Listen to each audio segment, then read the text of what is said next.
I24 News English. Eu sou Bianca Zanini. Começamos esta transmissão com um ataque terrorista mortal no centro de Israel há pouco tempo. Uma pessoa foi morta e pelo menos 5 ficaram feridas no ataque que ocorreu na região de Corravia Kaavia, não muito longe da linha verde. 2 pessoas ficaram feridas em um posto de gasolina antes que o terrorista, supostamente um árabe israelense, seguisse para Tzur Itzhak e Tzur Natan, onde atirou em 2 pessoas. Sua última parada foi Saar Itzhak.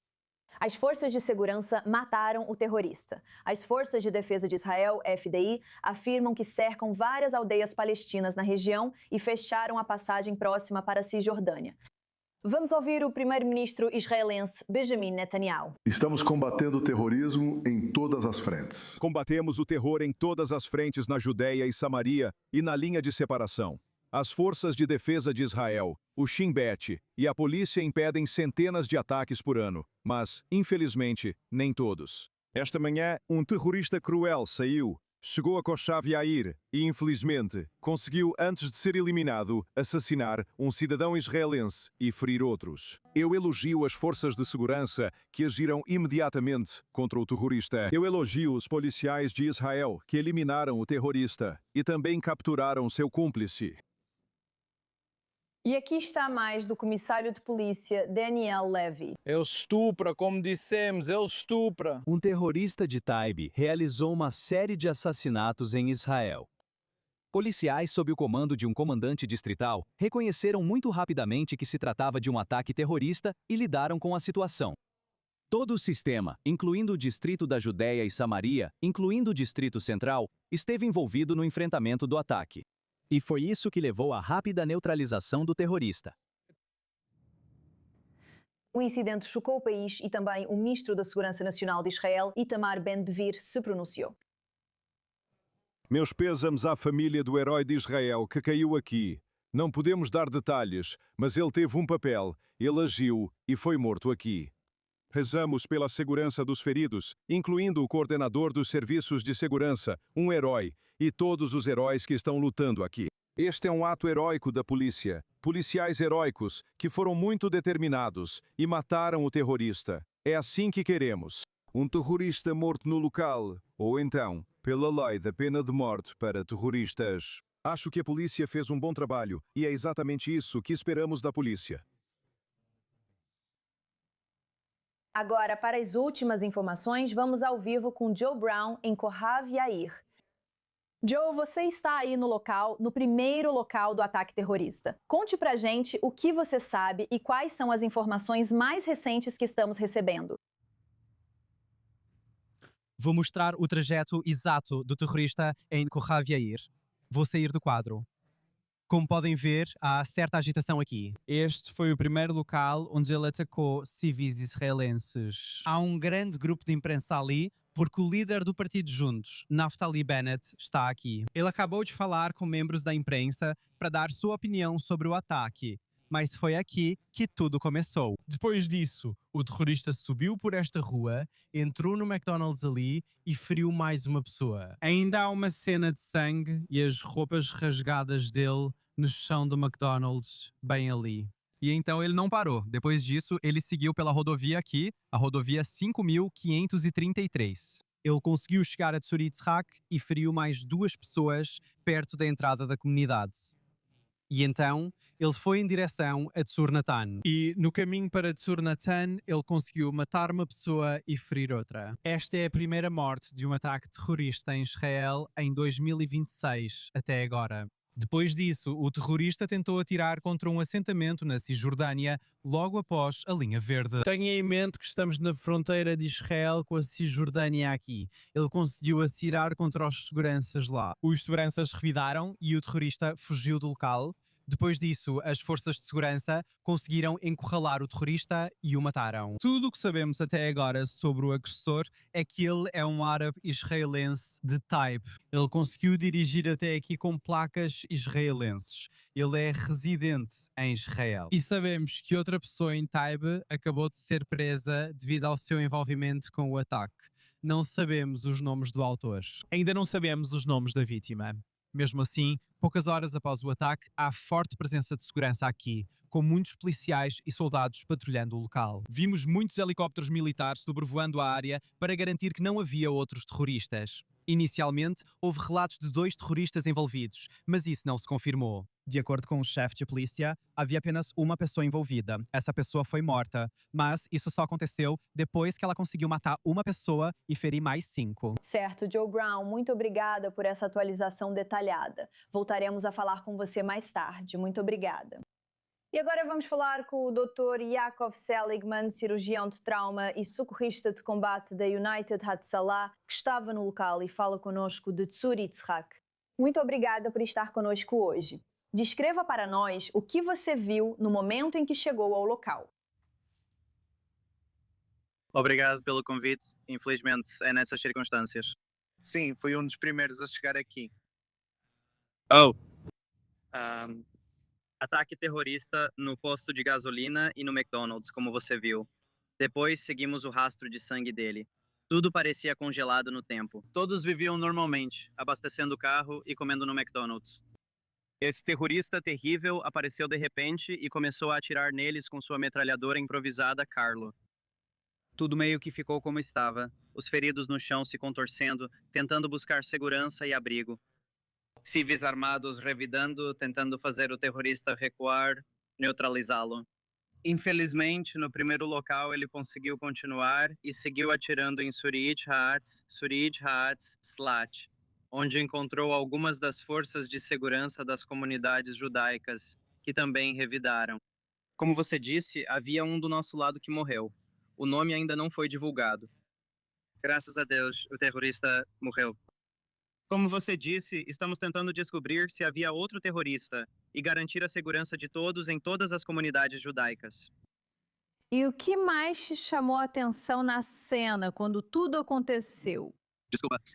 O que mais te chamou a atenção? E quando você for dormir hoje à noite, o que vai ficar com você? O que você vai lembrar da cena de hoje? Foi a primeira cena? Foi o lugar para onde você foi depois? Foi tudo? O panorama geral? Conta pra gente o que mais te chamou a atenção.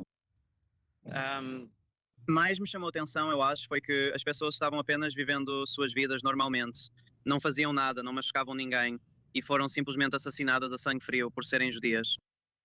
Dissemos nunca mais por gerações, mas agora é a hora. Isso é algo que você já viu antes? Você já foi a um local de ataque terrorista como este antes na sua vida? Sim, infelizmente já estive em muitos, até demais. Na verdade, estive em mais de 4 só no último ano, nesta região. Qual é a principal lição para você?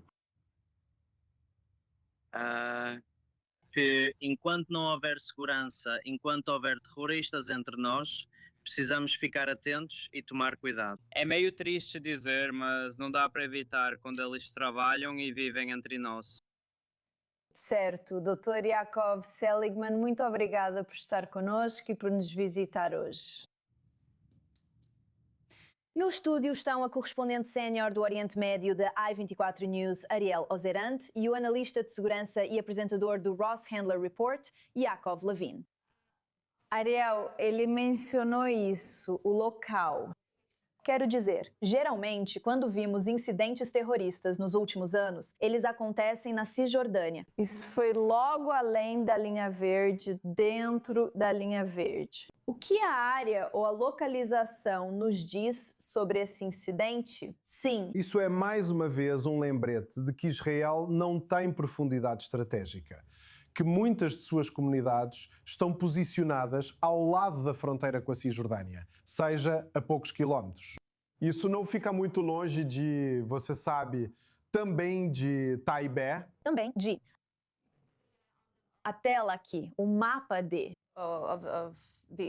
as cidades. Sim. Então, neste caso específico, a proximidade com a Cisjordânia não é realmente relevante porque o agressor veio de dentro do território israelense. E é isso que o Hamas mais quer. Enquanto você conduzia aquela entrevista anterior, o porta-voz militar do Hamas, Abu Obaida, esse é o segundo Abu Obaida porque o primeiro Abu Obaida foi eliminado. Ele está elogiando esse ataque, entre aspas, heróico. É assim que eles chamam, dizendo que foi realizado por um dos combatentes do nosso povo de dentro de Israel. Esses são, para o Hamas, os autores mais procurados desses ataques. Eles querem que o maior número possível de ataques seja realizado por árabes israelenses, para indicar que os israelenses não estão seguros, não apenas ao redor de suas fronteiras, mas dentro de suas fronteiras. E também isso torna muito mais desafiador para o aparato de segurança israelense impedir esses ataques em termos de coleta de inteligência. O Hamas não reivindica a responsabilidade por esse ataque. Então, entende-se que seja, por falta de um termo melhor, um ataque de lobo solitário, mas há muitos desses lobos solitários. Mas, no fim das contas, para o Hamas, sim, obviamente eles preferem que civis comuns realizem ataques e não membros das suas próprias fileiras. Mas o fato de estarmos falando de um árabe israelense, isso para eles é a grande conquista. Se um foi morto, 5 foram mortos, tanto faz. Isso é secundário diante da importância, aos olhos do Hamas, de que eles estão conseguindo. Com sua incitação, com seu chamado à ação, conseguiram mobilizar civis dentro de Israel. Para eles, essa é a grande conquista nesse ataque. Yaakov, estamos vendo muitas respostas dos líderes israelenses. O país parece estar um pouco em choque, embora, infelizmente, ataques terroristas ou tentativas de ataques terroristas sejam algo com que Israel já está mais acostumado. Mas como isso difere do que costumamos ver? A principal diferença é que o autor é um árabe israelense. Esse é um tipo de terrorismo relativamente raro. A maioria dos atos terroristas em nossas cidades e território é cometida por terroristas palestinos, seja do Hamas, Jihad Islâmica Palestina, grupos locais ou indivíduos doutrinados agindo sozinhos.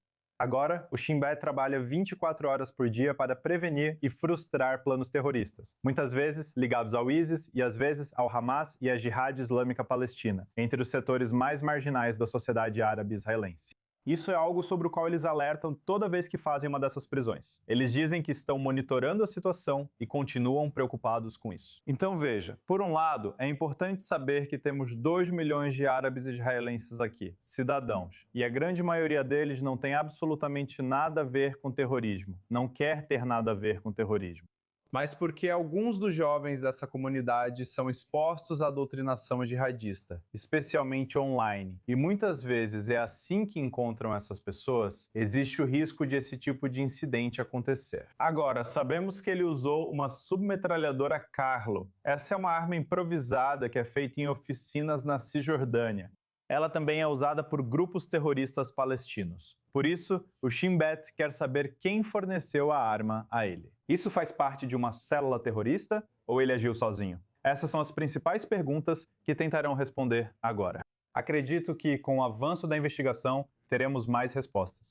E acho que também ouviremos líderes da comunidade árabe israelense que vão condenar esse ataque e promover a convivência. Então, você está falando sobre isso agora, sobre o que podemos esperar a partir de agora. Sabemos que a polícia prendeu um segundo suspeito em Tibé. O que podemos esperar ver da polícia israelense e das autoridades israelenses agora? Eles cercaram Tibé e algumas outras cidades palestinas. Quais próximos passos podemos esperar no local? Então veja, novamente, como se trata de uma operação policial muito direcionada, não vamos ver muita coisa acontecendo no local. Vamos ver operações pontuais em endereços específicos. Mas eles não vão cercar toda Taibe. É uma cidade árabe-israelense. Não é, sabe, um ninho de terroristas palestinos. Essas são pessoas que têm cidadania israelense e trabalham em todo o país. Então não vai ser a mesma resposta que você vê em Judéia e Samaria na Cisjordânia. Vai ser uma resposta muito mais direcionada e muito mais parecida com uma resposta civil de contra-terrorismo em vez de uma resposta militar, porque o exército é responsável por Judéia e Samaria. A polícia de Israel responde pelo que ocorre dentro da linha verde.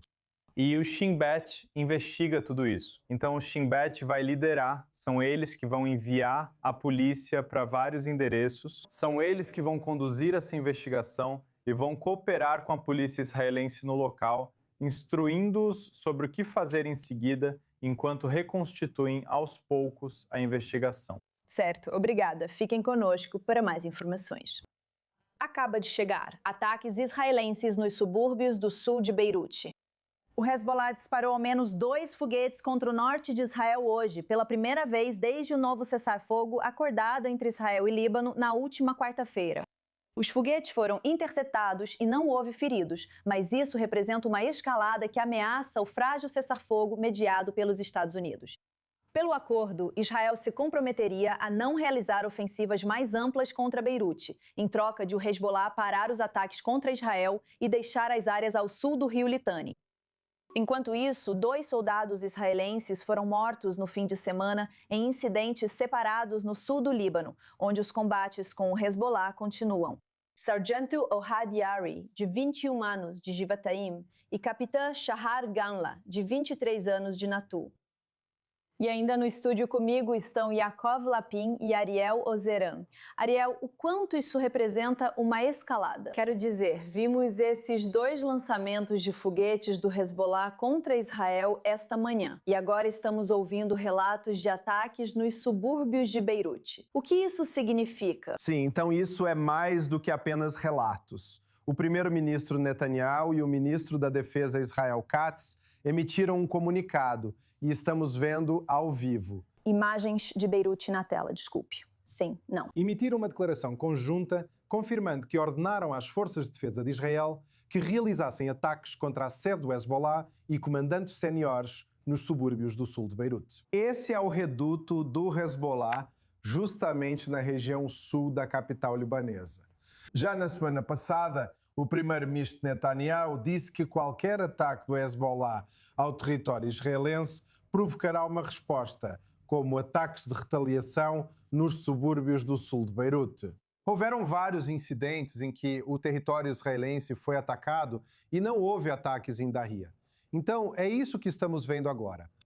Finalmente, pode-se dizer, ou pelo menos em relação aos moradores do norte de Israel, que eles estão vendo essa ameaça sendo colocada em prática, que ataques ao norte de Israel estão sendo respondidos com ataques aos subúrbios do sul de Beirute. Agora, isso provavelmente vai causar alguma turbulência em relação a um processo de negociação muito instável entre os Estados Unidos e o Irã. Porque o motivo pelo qual Israel não atacou em Dahia é porque o presidente Trump pediu que Israel se abstivesse de fazer isso para permitir que as negociações continuassem.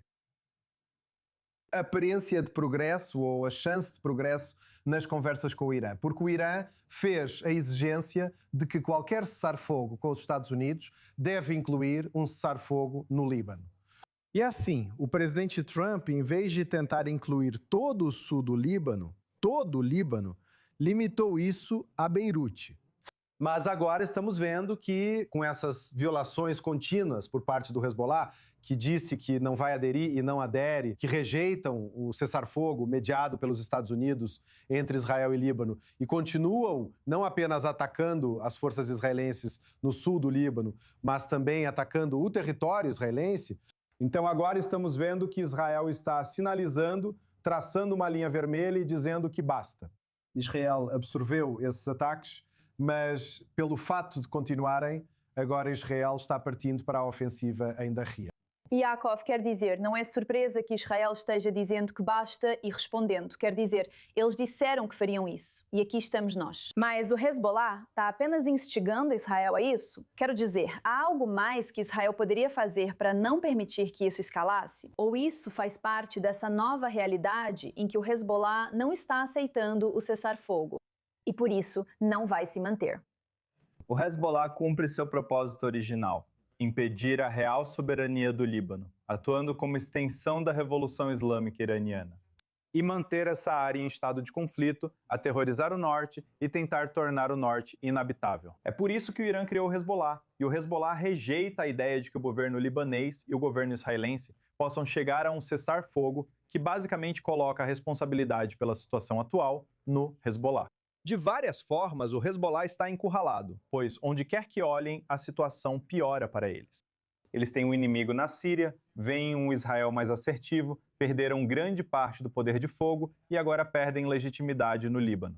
Para onde olham, só há más notícias. Então, Netanyahu declarou que o Hezbollah está em retirada. Você concorda? 100%. Quero dizer, é quantificável e mensurável, de qualquer forma que você olhe. A quantidade de poder de fogo deles, a liderança, as capacidades em terra, a capacidade de invadir Israel.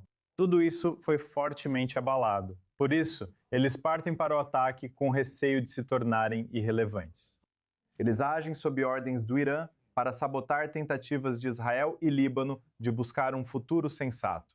É o que vemos. Acho que a grande questão que precisamos ter em mente é: o Irã vai se envolver agora? Porque eles já ameaçaram. Eles disseram que se Israel atacar Darria em Beirute, eles vão se envolver. Eles tentaram criar dissuasão e impor novas regras e tentaram usar as negociações com os Estados Unidos basicamente para chantagear Israel a não responder a esses ataques ao seu norte.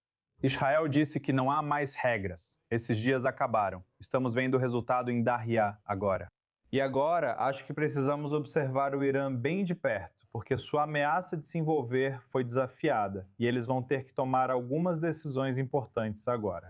Então, o que esperamos ver do Irã? Eles estão priorizando a situação no Líbano com o Hezbollah em vez do acordo com os Estados Unidos. Ou o que estamos vendo aqui? Olha, eles precisam continuar ao lado do Hezbollah, porque o Hezbollah entrou nessa guerra por causa do Irã, para desviar a atenção de Israel e a solidariedade devido à eliminação do líder supremo Ali Khamenei. E por isso eles não podem abandoná-los. E pelo que mostraram, pelo menos publicamente, não abandonaram. E antes disso, quando Israel estava planejando, na semana passada, estava prestes a atacar, nos subúrbios do sul de Beirute, a Guarda Revolucionária Iraniana emitiu um aviso de evacuação para os residentes do norte de Israel, alertando que qualquer ataque aos subúrbios do sul de Beirute será respondido com ataques ao norte de Israel. Então, se essa é a situação agora, com essa ameaça, essa é a expectativa. Eu imagino que Israel, ao aprovar esses ataques em Darria, reconhece que esse é um cenário possível. Mas, novamente, agora a bola está com o Irã. Se eles cumprirem a ameaça, então Israel provavelmente vai responder e atacar o Irã. E isso vai aumentar ainda mais a tensão. Se eles recuarem dessa ameaça e não atacarem, não realizarem ataques contra Israel, isso pode ser o primeiro indício de que talvez eles não estejam se esforçando totalmente para salvar o Hezbollah. Isso não significa que eles os abandonaram. Mas agora a resposta deles provavelmente vai indicar até onde estão dispostos a ir para salvar o Hezbollah. Certo, e continuando a falar do Irã e desse possível cessar-fogo com os Estados Unidos, enquanto o conflito entre os Estados Unidos e o Irã chega à marca de 100 dias, que é hoje, há poucos sinais de desescalada. Novas trocas de tiros dentro e ao redor do Golfo estão mantendo a região em alerta, mesmo com os esforços diplomáticos continuando nos bastidores. Lynn Plattmeyer traz as informações. São 100 dias de guerra entre os Estados Unidos e o Irã, e a retaliação continua. O CENTCOM anunciou na manhã de domingo que derrubou 2 drones iranianos que ameaçavam o Estreito de Hormuz. O CENTCOM também revelou que os Estados Unidos interceptaram vários mísseis balísticos e drones lançados pelo Irã em direção ao Kuwait e ao Bahrein no sábado. O Irã lançou os mísseis horas depois que as forças americanas derrubaram outros 4 drones kamikaze iranianos no Estreito de Hormuz. Após derrubar os drones, os Estados Unidos atacaram instalações de radar militar iranianas em Goruk e na ilha de Qeshm. A Reuters informa que os Estados Unidos tentarão redirecionar ativos iranianos para os estados do Golfo para a reconstrução e reparos dos danos causados pelo Irã. Uma fonte familiarizada com o assunto disse, enquanto o Irã continua atirando contra as nações do Golfo em resposta aos ataques dos Estados Unidos. Apesar disso, os esforços diplomáticos ainda estão em andamento. O ministro do Interior do Paquistão, Mohsin Naqvi, chegou a Teherã no sábado para conversas com autoridades iranianas, incluindo o ministro das Relações Exteriores, Abbas Araghchi. Naqvi afirmou que levava uma carta especial do chefe do exército e do primeiro-ministro de seu país para Khamenei. Enquanto isso, Trump reiterou sua confiança de que a guerra no Irã logo chegará ao fim e que os preços dos combustíveis vão cair. De qualquer forma, isso está resolvido. Seja com um acordo ou de modo mais difícil, que você pode até considerar mais fácil. E assim, apesar dos esforços diplomáticos em andamento, o conflito está entrando em seu segunda centena de dias, sem um caminho claro para a desescalada. Yaakov, essa situação entre os Estados Unidos e o Irã é quase como se fosse uma competição de resistência agora. Quem pisca por último? Quem aguenta mais tempo sem piscar? Quanto isso pode durar e o que pode mudar essa situação? Olha, eu acho que algo para se pensar, primeiro de tudo, vamos olhar isso do ponto de vista dos interesses israelenses. Isso é bom. Essa situação, na minha opinião, do ponto de vista israelense, é boa. E nós não necessariamente queremos que isso mude, porque a cada dia que há um bloqueio ao Irã, eles estão perdendo centenas de milhões de dólares por dia. Eles não podem exportar petróleo e gás natural para a China e outros clientes. A economia deles, já abalada antes da guerra, sofreu um grande golpe durante a guerra e agora está sendo sufocada. E essa é uma forma de guerra econômica que, na minha opinião, vai acabar criando uma ameaça existencial para esse regime se continuar. Do meu ponto de vista, como israelense, espero que isso continue por muito tempo e torço para que siga assim. Certo. Obrigada pela participação, Yaakov Lachman e Ariel Ozeran. Isso é tudo por agora, voltaremos já com mais notícias e análises da região. Veja a programação na tela e continue assistindo. Sou Bianca Zanini, obrigada por assistir.